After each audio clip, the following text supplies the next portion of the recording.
The journey to Helheim is never a straight one. Each must find their own path. Align yourself to its secrets. However you come to the gold-covered bridge that leads to Hell, you may find it guarded by a giantess. She will ask your name. She will ask your lineage. She will ask your business. The Northmen tell of the warrior woman Brynhild, who leapt into fire and rode to Hell to join her slain love Sigurd.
Hela possesses large dwelling places in Helheim.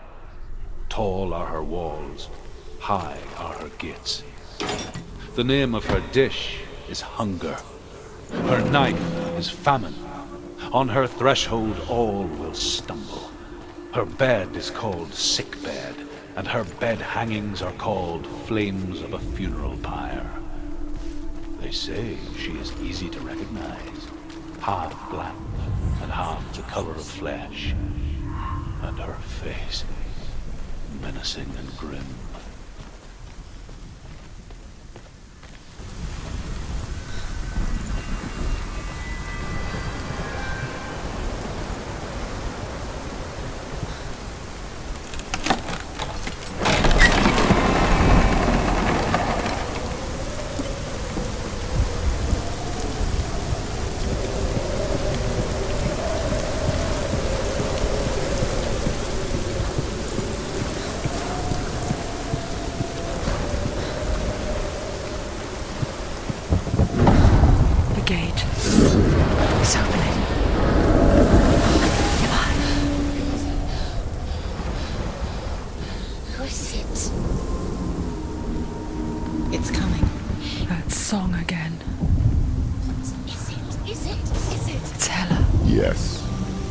source of the darkness. It's coming. This is your moment.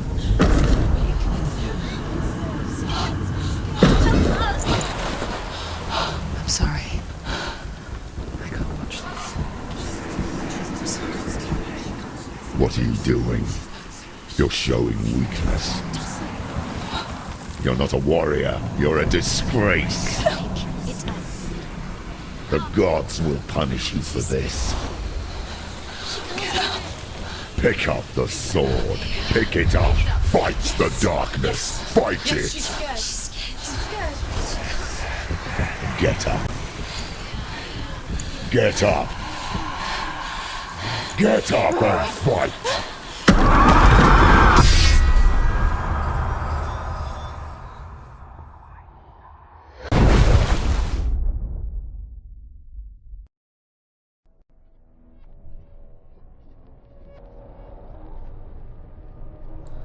Stormy seas and lost souls. She's dreamt of this before. They say dreams are visions of our memories, thoughts and fears, as seen by our inner eye. But what if each one of us is always dreaming, even when awake, and we only see what our inner eye creates for us? Is this what hell is? A world shaped by Senua's nightmares. Maybe that's why people feared seeing the world through her eyes. Because if you believe that Senua's reality is twisted, you must accept that yours might be too. You fail the gods. You're pathetic. Rotten. Cursed. What were you thinking? Did you really think you could win? How stupid can you be? So stupid. Everyone hates her. She's cursed. The shadow hates. Look at you. A warrior. Worthless. Weak. Pathetic. Go on. Feel sorry for yourself, because there is no one left to do that for you. Everywhere. You failed. What's that? Take it. If you're too much of a coward to fight, then end the suffering. Broken and lost. Just like your sword. Come on. Dare.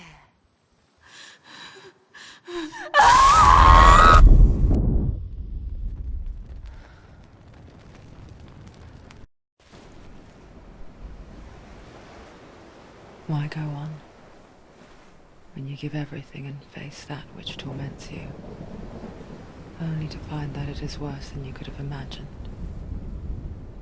Why go on?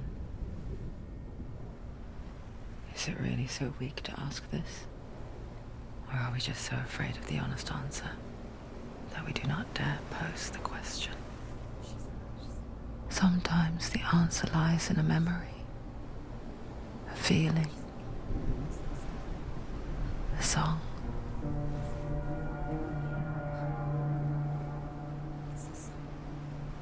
It's not real. It's a trick. It's not real. It is real. Listen to it. Don't give up. Did it. It's Not like this. it can't. It's not real. It is real. It's a trick. Don't trust it. Maybe you're already dead. Who are you? Do you still believe in me, Senua? No, it's not. It's a trick. She knows this. It's a trick. He's already dead. He can't be here. It's impossible. Dillian. Come to me. Please.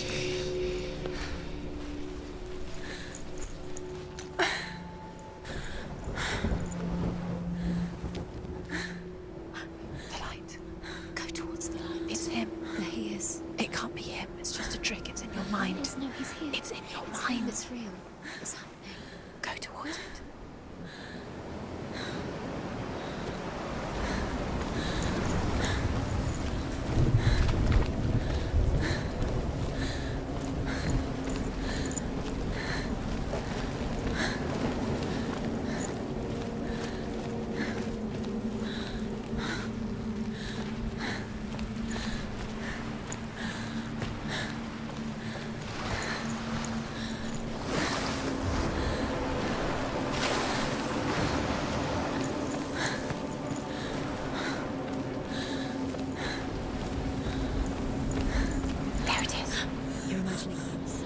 It's Dylan.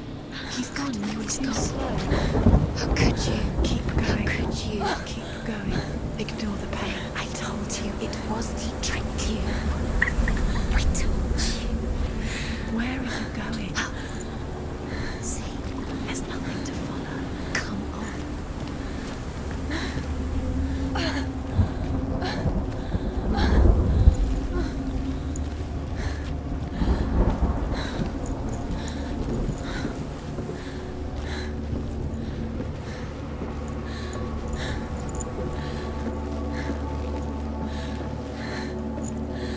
Before she first met him, she was not in a good place. Just a teenager, but not like the others. Barely functioning, she rarely left the house. Her father Zinbal made sure of that. Only occasionally did she venture out on her own, collecting firewood and herbs. Errands out in the Orkney Plains. That was her world. Like this one. Barren and lonely.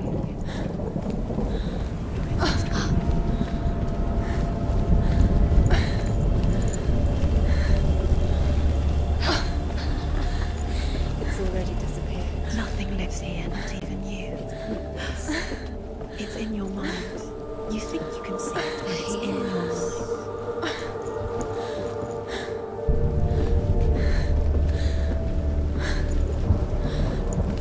There he was, the lone figure of a boy.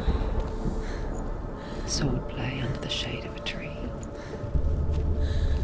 She remembers the first time she saw him. To her young eyes, he moved as if dancing, and the world danced with him. He's there, under the tree. The gloom lifted. For the first time in years, she felt a ray of hope.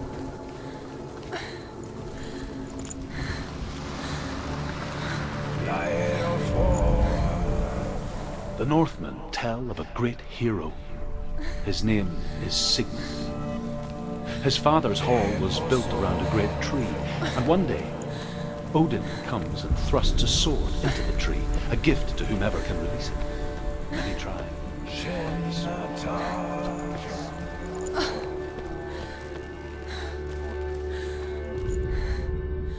Death for Sigmund and his brothers seems certain. But the king's wife is Sigmund's sister, and she begs for mercy and implores the king to chain them up instead. He agrees. Not for mercy, though, but because he plans an even more cruel and lingering death. Chained to a tree in the forest that night, a she-wolf comes and devours one of Sigmund's brothers.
Day after day, watching from afar, she mimicked him, perfecting her own secret dance, wishing those fleeting moments of light would stretch out to last forever. It's a trick. It's an illusion. It's not real. Do you really think it's real? You want to believe it's real, but it's a trick. You're deluded. Where are you going? Where is she going? What is she following? You can't even fight. It's just deception. How does he so effortlessly court the world and bliss? only she could do the same. See the world through eyes anew and dance with it, just like he does.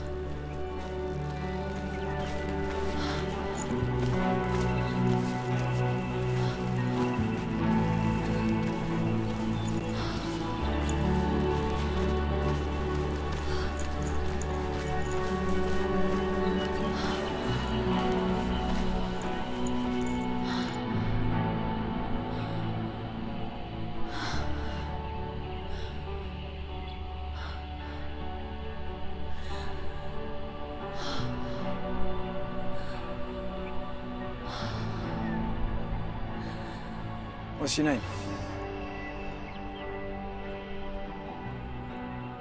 Senua. I haven't seen you before. I don't leave home much. Oh, Zenua's daughter. I have to go. Wait.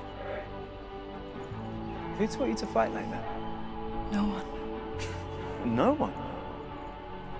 Well, I watched you, and You learnt all of that from watching me? You should become a warrior, you know. me? I'm Dillian. I'm here for the warrior trials. Just come and watch. And bring your sword. You can't put it into words. That moment when you look into the eyes of the one who's supposed to reassure you, make you feel safe. It only takes an instant. Fear swallows you before you have a chance to make sense of it. And darkness becomes a part of who you are. You killed him. But her world changed the day the Northmen took him from her. Senua knows that there's no going back to how things were. That there's nothing to go back to at all. Stay still, stay quiet, hide, don't tell her. Their gods can see into your mind. They will use this power to destroy They you. won't stop me.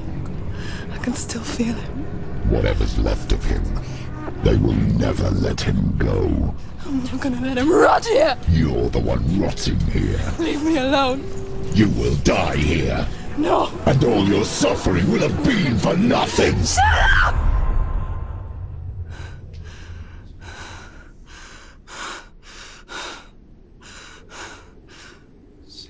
Dillian? Is that you?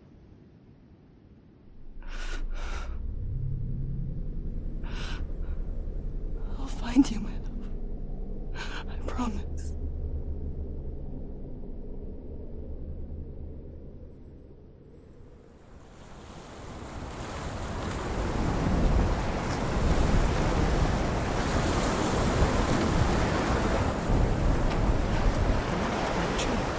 Can you see him?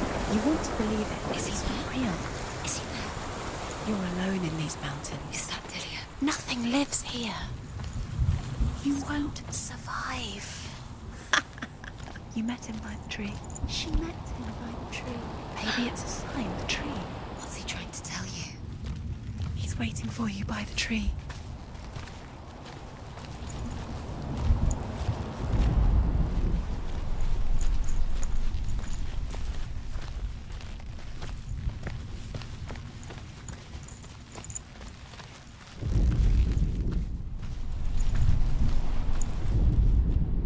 As the she-wolf licks the sweet honey from Sigmund's face, he bites the wolf's tongue. The she-wolf pulls away, but Sigmund holds on. The chains break, and he is free. After his escape, Sigmund lives like us, hidden in the forest. His enemy, King Siggeir, believing him dead, as his sister plots revenge. And for vengeance to succeed, even the great Sigmund needs help. So she sends her sons to him. But their blood is weak and corrupted, and they're put to death by Sigmund. So his sister hatches a new plan, one that is cold of heart and pure.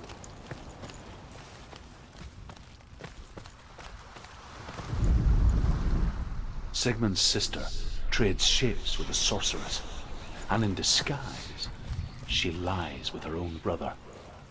She gives birth to a son named Sinfiotli. After a time, she sends him to the forest to save him.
Senua, imagine a sword that can slay gods.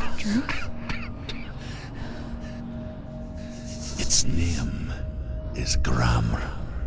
It was forged by the god of all Northmen, Odin, and gifted to Sigmund, a great warrior. I need this sword. It's important. Can you help me? The sword appears whole, but it is an illusion. It shattered into shards long ago.